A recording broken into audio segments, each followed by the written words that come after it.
Hello everyone, how are you? It has been very long time since I have posted a video, and today I'm going to speak about not about movies but about books. This particular book is about a productivity book, and this is related to journal writing. So I think all of us at some point in time either have heard about journal writing or consider writing a journal. Some of us have also written a journal, people like me. But over a period of time, either you continued writing it or you dropped it off. Or whatever the content that you have written, you might not be able to track it back. So if these are the things that you have faced challenges in your life while writing what you want, what to write, or unable to keep track, then this book, Bullet Journal, is your ideal stop shop. Now, why is that? This is because this book allows you to first of all deconstruct what a journal is about and what all you can write, and it is basically a step-by-step guide of effective journaling. Now, I have been writing diary for a couple of years, but I have not been very consistent with it. So, one full week of stretch or 2 week of stretch, I would write and then I would discontinue. And what I had also found is that whatever type of content that I write, I'm not looking at it again or tracking it again. So, for me, it becomes very difficult to also go back to it. I also tried digital apps like Evernote, Google Notes, Notion, but the problem with those tools is that the writing part is difficult, because in my opinion, when you write through the hands, it has much more better retention and much more easier to write and express your thoughts compared to when you write it through your phone. And also your phone contains other apps also, so when you start to write a journal, you get distracting notifications from other places as well. So using digital also, in my opinion, is little discouraging for me. So without further ado, let's delve into this book. I will critique this book in terms of what I liked and what I disliked, and I would then give a brief summary about what this book is about, and what all you can learn from it. So basically, what motivated me to buy this book was I went to a crossword store one day and I was just skimming through the books, and this book just stood out there. Now, as I said earlier, that my journal writing skills, I felt that was not up to the mark, and I thought I could find some ways of improving it, and that's where this is where my want was, and this book seemed like to solve the problem. So I bought the book, and the moment I started reading it, I never regretted it. So basically, what this book contains is the best thing I like about this book is that it has an index. Now, an index, very few books nowadays, not many books nowadays have index, but the beautiful thing about index is it allows you to see the structure of the entire book. It allows you to make you understand what the book's author is trying to convey. So you need to know about index. It's not about a thrilling novel where you don't want to know the sequence of the events. But in a fiction book, in a non-fiction book, in a productivity book, you need to understand what all the author wants to speak about. There might be possible that you might want to jump sections as well. So it is natural that you need a reference point where you can see it. So in that way, I really liked about having an index.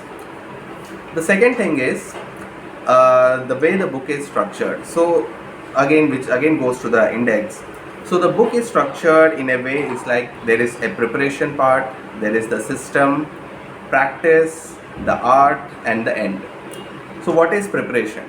A preparation is nothing but the introduction. The author is introducing you about what is bullet journaling, what he was doing, and why he had adopted this against other methods, how he came to know, how he developed his own self-style method. So in this section, the author talks about what motivated him to write the bullet journal, and how effectively it will be useful for you to use a bullet journal. The basic premise of bullet journal is to declutter your mind. I sometimes overthink a lot. There are a lot of thoughts which goes in my mind in a day, and sometimes a brilliant idea comes into my mind which I think it is brilliant, and later on I forget about it. Sometimes there are painful thoughts, sometimes there are happy moments which come. So there are a lot of things which goes on in our mind. In those things, what we need is something where we can record and revisit it. So that is the one of the primary objectives of having a journal, a bullet journal or any journal. So that is where the author stresses is that it allows you to declutter your mind, and it should be an easy way to declutter it. That is the preparation part. Next he talks about the system. Now here he introduces the different ways in which you can log these thoughts, whether it's a to-do list, whether it's your own thoughts that you want to put it down, problems, happy moments, all those things. So he talks about here the skeleton of the bullet journal. I will talk more about skeleton, which is very important.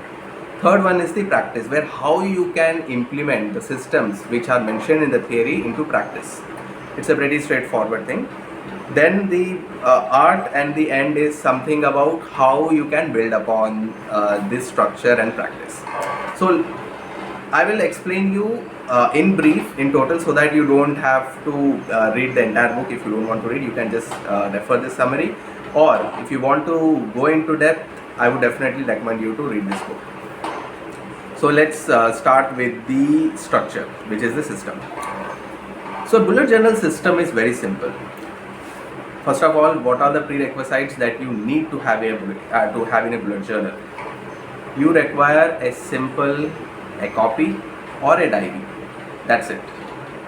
You don't require to think, okay, I need a fancy art book or something very specific. There is no need.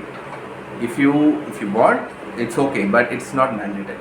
The first step is to get started. Even a piece of paper will also do.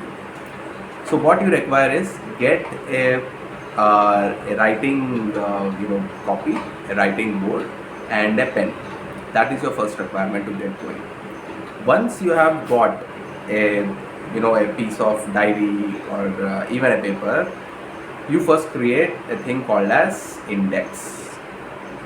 Just like in a book, you require an index to navigate throughout your different parts of the books. You also require an index to navigate through your different entries that you are doing in the journal. Why index? Very simple. Index helps you to go back to what you have written. Today I am writing something, and if I don't properly index it, I will forget about it, or it will be very difficult for me to retrieve it. So how do you do indexing? Indexing is very simple. You put a page number against each of the pages that you write. You dedicate first 4 pages of your diary purely to index. You write the title index, and then in subheadings you will write the headings which you are going to use for the pages. I will talk about subheadings in detail later on. So this is first the structure part with respect to what you want to create in an index. Next, what to write in the index and what to write in the pages, that what you want to write about. So let's go a step back. As I said earlier, your bullet journaling is about decluttering your mind. So what do you want to declutter? Let's say I had a pretty hectic work day, and there are some tasks that I need to complete. There are some thoughts which are going on in my mind. Simple. So you write down those tasks that you want to complete for the next day or for the next hour, and you also write what is bothering you. So that becomes a series of bullet points. Why bullet points? Because it is easy for you to understand the different points that you are making, and also for tasks that you can cut it off when you later on complete it. Okay. So what is this bullet points, how to use these bullet points, what are the connotations? It's also very simple. This I will also explain you in detail. Basically, you put a circle with a filled circle, that is a shaded circle. A shaded circle is a task. A circle without shaded is a thought that you want to put in. Just keep these two in handy. When you are completing a task, just put a cross onto the shaded circle. When it is still incomplete, you write it again for the next day. So this, what you write in day-to-day, the task, the day-to-day thoughts that you are going on, that is titled as the daily log. A daily log, as the name suggests, is mentioning the sequence of events, either what you have experienced or either the task that you want to do. Very simple, very, very precise. So you start with a daily log. I started with my daily log, and you keep on writing it. Daily log does not need to go into the index because they are the sequence of the events that will eventually you want to write on. Next comes the part which is interesting, which is known as the collections. For example, I am an active member of Toastmasters Club. So what I have done is I have created a page which is titled as Toastmasters in my diary. Now whatever content that is related to Toastmasters, I will write it in that under that heading.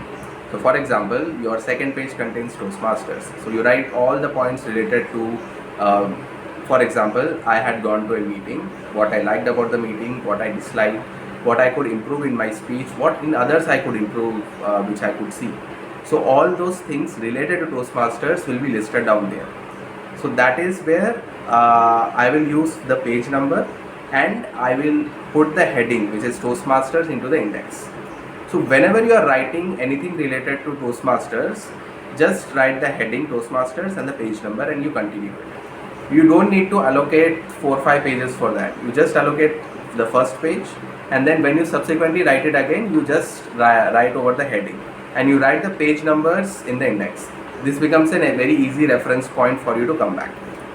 So that is the concept of collections. For me it was Toastmasters, for you it could be your personal project like cycling, reading books, going on a holiday, planning a trip, even a recap of the entire trip. So that is the importance of collections. Collections are, in what I have mentioned, it's not a list exactly. It contains all the events and the tasks that you had planned, what you have experienced, into a manageable items. So we have talked about daily log, we have talked about collections. There are other concepts also like future log, monthly log. Now what is a future log? What is a monthly log? A monthly log is the list of all the items and tasks that you are planning to do in that month. It can be the coming of the sequence of the events, or it can be the past events that you have completed. So whatever you are taking it from the daily log, you can write it in a monthly log. Now why it is useful? Because in a month you will understand what all tasks that you are doing and what all needs to be planned ahead. So it need not be a very detailed like what you write in daily log, but it needs to be some significant events that you want to capture on. So monthly log is very useful. For example, in the month of Jan, I have my events such as planning for my spouse's birthday, attending the Toastmaster meeting, preparing my speech, completing this project by this deadline. So these are some of the critical events I would write. So I would write against the date of the month. So let's talk about how you want to structure this. In a monthly log, all you have to do is you have to write the months, Jan, Feb, March. Under Jan, you write all the dates, 1 to 31. And against each of the dates, wherever you want to complete a deadline or whatever event that has happened, you do that. So you write the event, mom's birthday or spouse's birthday. So that is the way you can track all of the events in the task. So this refers to your monthly log. What is a future log?